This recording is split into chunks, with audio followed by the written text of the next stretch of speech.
What was the expression exactly?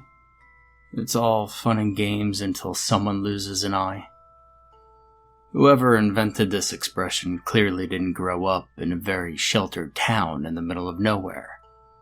Where I came from, some people didn't think the fun had to have an end, whether or not someone lost an eye.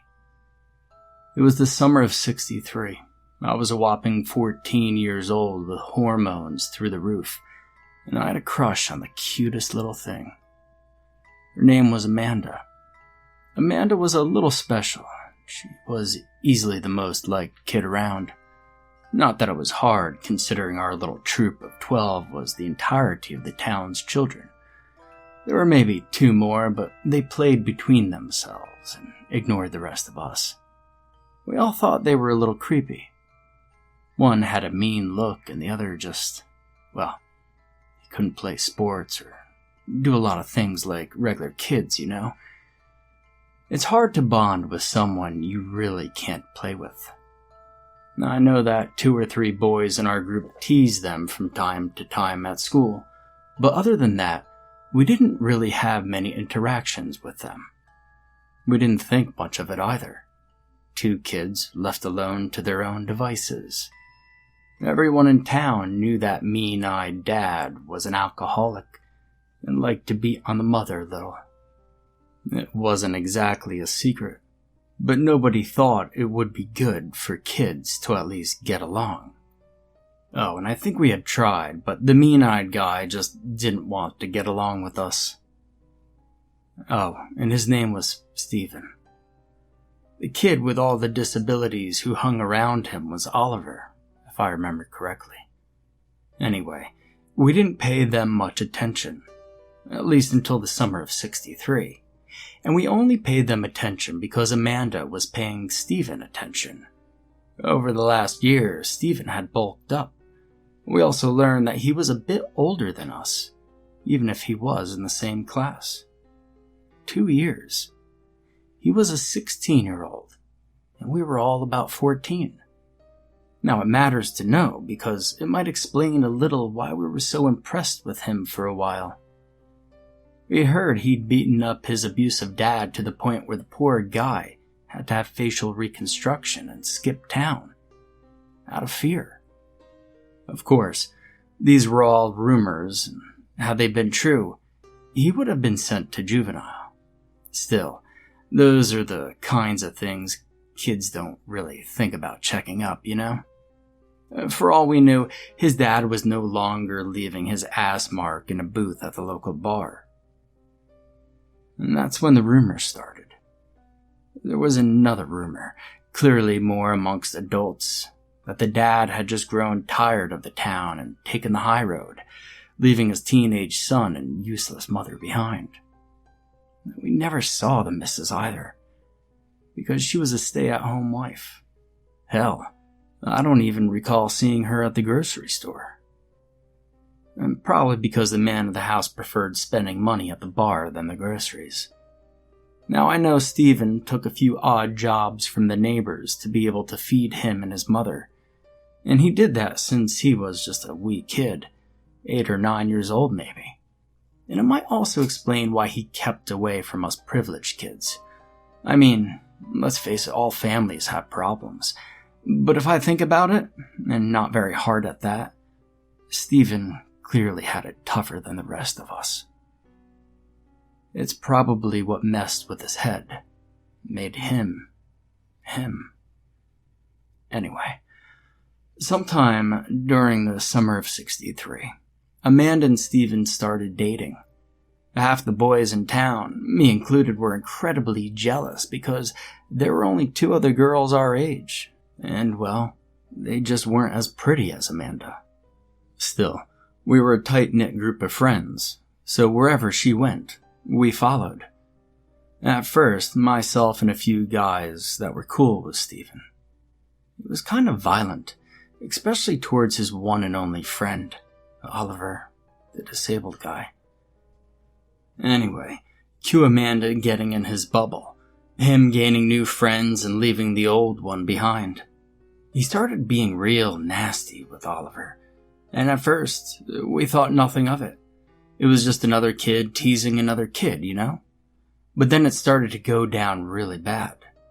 Kicks to the legs that got with the other one tripping, and little shoves here and there to get him to fall.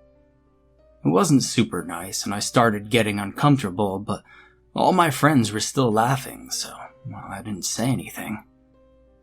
Amanda wasn't saying anything either. She wasn't laughing, but she also wasn't saying anything. And eventually, Oliver stopped showing up in places he usually hung. I heard he stayed in all day and whatnot. And in retrospect, we should have been better neighbors and at least checked in on him. But nobody did. One night, we were all at Amanda's house for a secret party. Her parents had gone away for the weekend, and she decided to hold a party in their absence. Stephen brought weed and alcohol, and he instantly became the night's favorite person because of that. And we all drank beers and vodka, and we wondered how he'd buy it. But he simply told us that when his dad left, he had left a lot of alcohol behind, and his mother didn't drink and, wouldn't notice the bottles missing. What best way to dispose of it than to drink it with his friends, right? We all cheered and stopped asking questions and didn't bother with the what and why.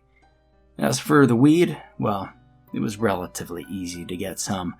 We lived in a small town with lots of fields. Kids grew weed in the fields and the woods because there's nothing else better to do. It's actually easier to get than alcohol.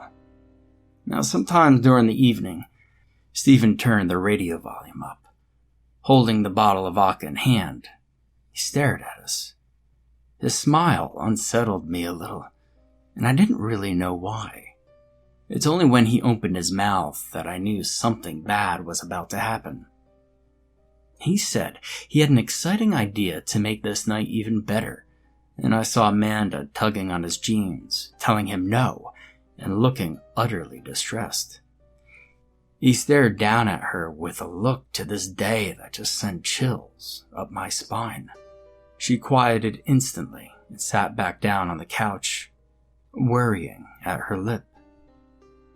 "Let's do something fun," he said, and I think these words became sort of a motto to him, and something to dread for me and the few who still had working neurons.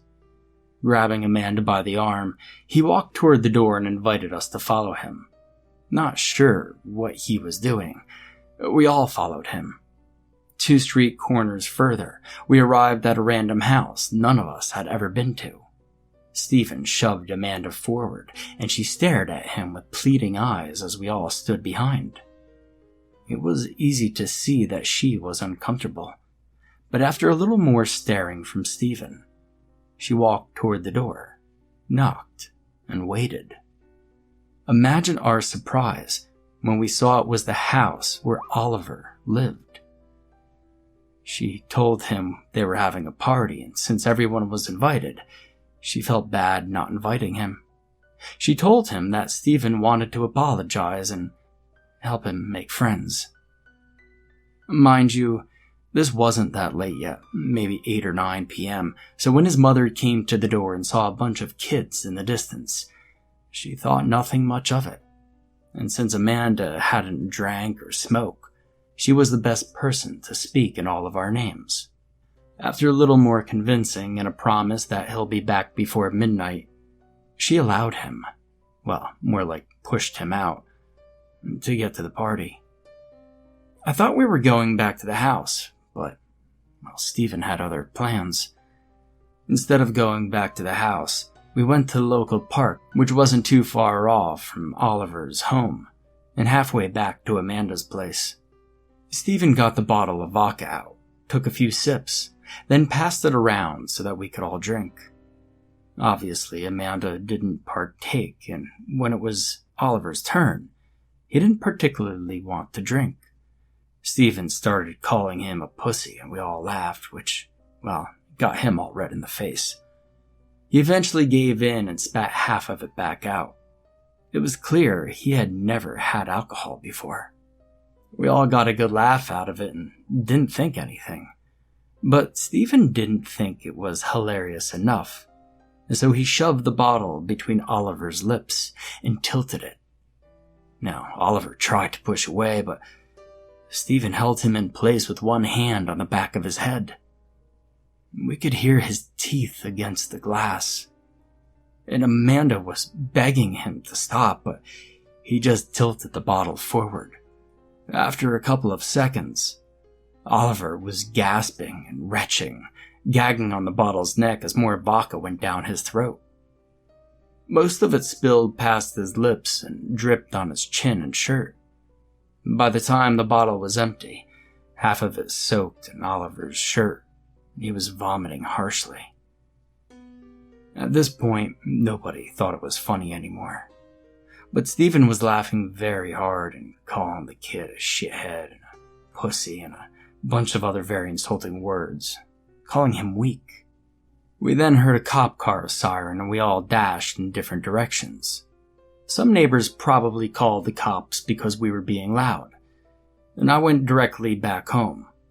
To me, the party had been done and over with the moment Stephen said he wanted to do something fun.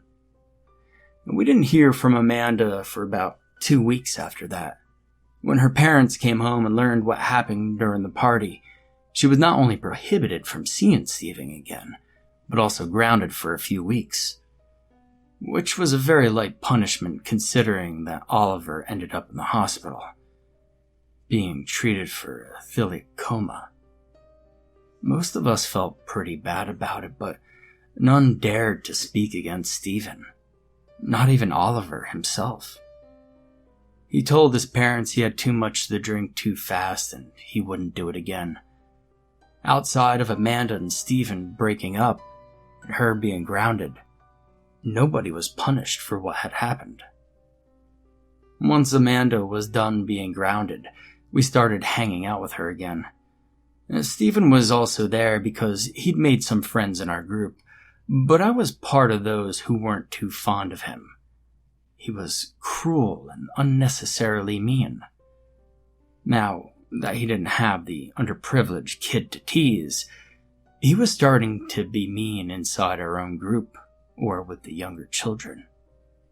We hung out at the park and he used to throw his Coke cans at the kids and kick their sandcastles. When he see an animal, he'd go over and kick it. Stephen always had a mean look and a mean eye, but as kids, we just didn't think much of it. And I realize now how much of a mistake it really was. Despite the breakup, Stephen was still pretty much glued to Amanda, who was trying to keep her distance. She even confided in us that she felt uncomfortable with him, and that his relentless advances were starting to bother her. We tried to talk to him about it, but he got angry really fast. He told us he loved her and that none of us should get in his way. Remember, this was the guy who got to be in our group because we thought he'd beat up his dad to a pulp. And as much as we admired his bravery, well, we also feared it. And so, well, we shut up. We saw him annoy her and we did nothing. We saw him try to isolate her and we did nothing. When school started, he still hadn't managed to get her back. Amanda made it clear several times that she didn't want anything to do with him. But he didn't understand. He started having parties at his home and invited everyone. He said his mother didn't mind, but I'd never seen her in my life, and she was never at the parties. When we first entered his home, we thought it smelled rank. It looked dirty and dusty, as if it had been left to abandon for years. There were piles of envelopes in the mailbox next to the front door that said, "Last Notice." We had no idea what it meant. All we knew was that the place smelled horrible, was filthy, but it was also free to use the party. You see, every weekend we partied hard, we drank, and we smoked like there was no tomorrow. But Amanda, well, she still didn't join the parties, and he grew more and more jaded with every missed event, so much that the teasing he gave Oliver turned to outright violence. He shoved him in the lockers, insulted him, and I had heard he even gave him a black eye. One night he was drunk and high off his rocks and followed Oliver home before pushing him in the ditch. He broke his goddamn arm. Stephen got expelled and yet still continued to come to school. Now, mind you, we only had a 50-something-year-old as a security guard. It wasn't that hard to bypass him. Even with a broken arm, he didn't let go of him. Kept threatening Amanda, and yet nobody did a thing because the guy invited us to drink and smoke for free at his home every weekend. Now, Oliver eventually stopped coming to school, and a bright blue, red, and white cardboard stood in the front of their home. No sooner than before Halloween, they were moving out. But without any victims, there was no one but Amanda on Stephen's radar. We couldn't act fast enough. We were alerted of her disappearance 3 days after the fact. And when the police came, we all thought about Stephen, but still said nothing because why would he do anything to her? He loved her. But when they found Amanda, they also found Stephen's mom and dad. Both women had been strangled to death and locked away in his attic. As for the dad, well, there wasn't much left of his body, and the bones showed multiple fractures, which suggests he'd definitely been beaten to death sometime in the spring. It had been a couple months for the mom, too, which explained why the house smelled so terrible whenever we went to party during the summer. Her rotting corpse was decomposing under his roof, and it got pretty hot in there in the summer.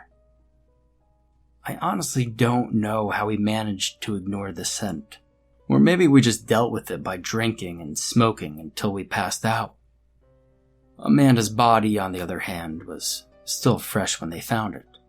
Well, as fresh as a 2-day-old corpse can be. Her skin was pale and lightly bloated. Her muscles were rigid and her eyes were wide open. Her expression forever fixed in agony and terror. She had his skin underneath her nails. When the police came to arrest him, he shot himself in the mouth. And he missed. He exploded his jawline and pierced his cheek with the bullet. But he survived. But I'm so sorry for Amanda. And Oliver's missing.